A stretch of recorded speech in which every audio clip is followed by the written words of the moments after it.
आप सभी को नमस्कार। विशेष गहन पुनरीक्षण प्रक्रिया में लगे हुए सभी साथियों को गणना फॉर्म को डिजिटलाइज करने में कुछ व्यवहारिक समस्या आ रही थी और उन्हीं समस्याओं में से आपके कमेंट्स के माध्यम से मुझे पता चला कि यदि गणना फॉर्म को त्रुटियों के कारण या तकनीकी त्रुटि के कारण यदि वो अपलोड हो चुका है तो उसे किस प्रकार हम एडिट कर सकें। तो आयोग द्वारा बीएलओ ऐप को समय समय पे अपडेट किया जा रहा है। तो साथियों, मेरा आपसे निवेदन है कि आप जब भी इस पे कार्य करें, एक बार इसे प्ले स्टोर पर जाकर इस सर्च करके यदि वहां पर अपडेट का ऑप्शन आता है तो आप उसे अपडेट करें। कई बार अपडेट का ऑप्शन न आने के बाद भी मेरा आपसे निवेदन है कि उसे अनइंस्टॉल करके पुनः इंस्टॉल करके यदि आप उपयोग करेंगे तो वह बिल्कुल सही रूप से सुचारू रूप से कार्य करने लगेगा।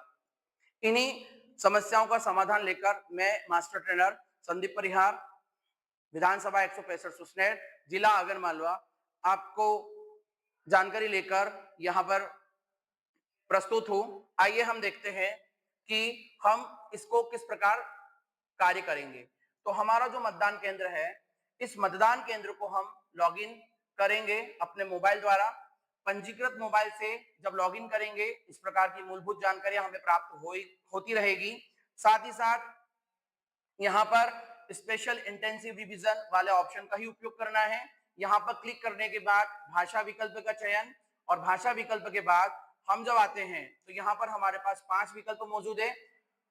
EF distribution tracker, fill enumeration form, online form filled by electors, re-verify filled enumeration form or unmap the elector and fill form of epic match electors।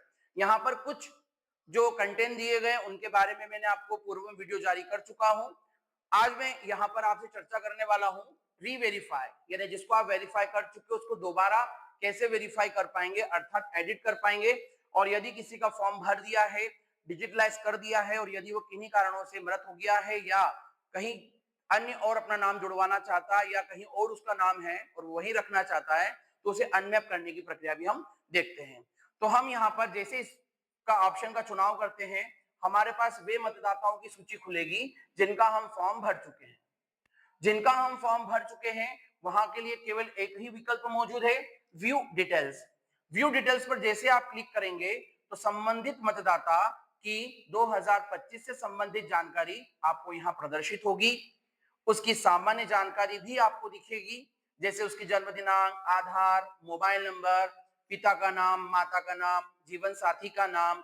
साथ ही साथ यहाँ पर उस मतदाता से संबंधित जो विकल्प मौजूद रहेगा, जैसे कि वह 2003 में वोटर था तो ये पहले से यहाँ पर सिलेक्ट किया हुआ आएगा। यहाँ पर जो भी एप्लीकेबल होगा वह सिलेक्ट होकर आ जाएगा।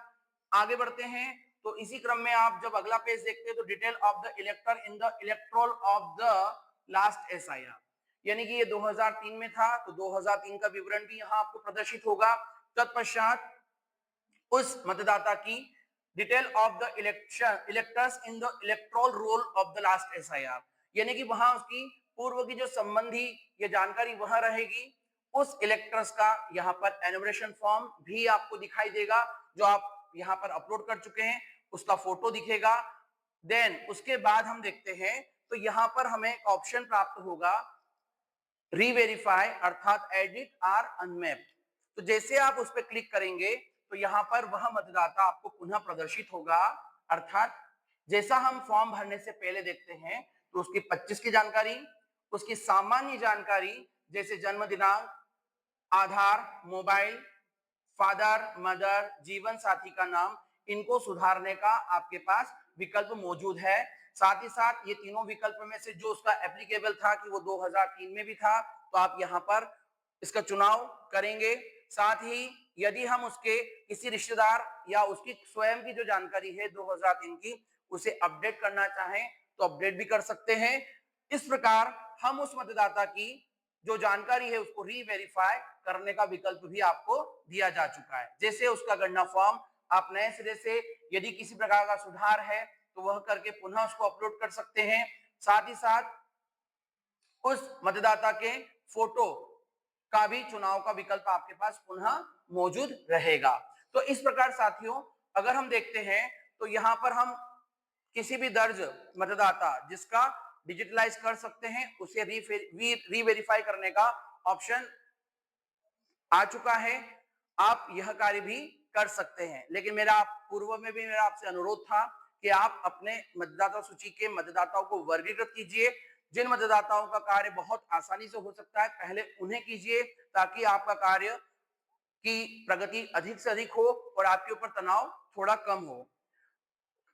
आशा करता हूं कि इस कम समय के अंदर आप इस तरीके का वर्गीकरण करके इस कार्य को बखूबी पूरा करेंगे और अपने क्षेत्र की जो मतदाता सूची है और वहां के जो मतदाता हैं, उन्हें पूर्ण सहयोग करेंगे इस विशेष गहन पुनरीक्षण प्रक्रिया से सुचारू रूप से अवगत कराने का और उसमें उनको शामिल या सहभागिता कराने के लिए। यदि आपको ये सभी जानकारियां उपयोगी लग रही है, तो आप इन्हीं वीडियो को शेयर कीजिए, सब्सक्राइब कीजिए, ताकि अन्य साथियों को भी इसमें सुविधा मिले, मदद मिले। अन्य और ऐसी ही महत्वपूर्ण जानकारियां लेकर मैं शीघ्र ही आपके समक्ष प्रस्तुत रहूंगा। तब तक के लिए आप सभी का धन्यवाद और आप सभी को शुभकामनाएं।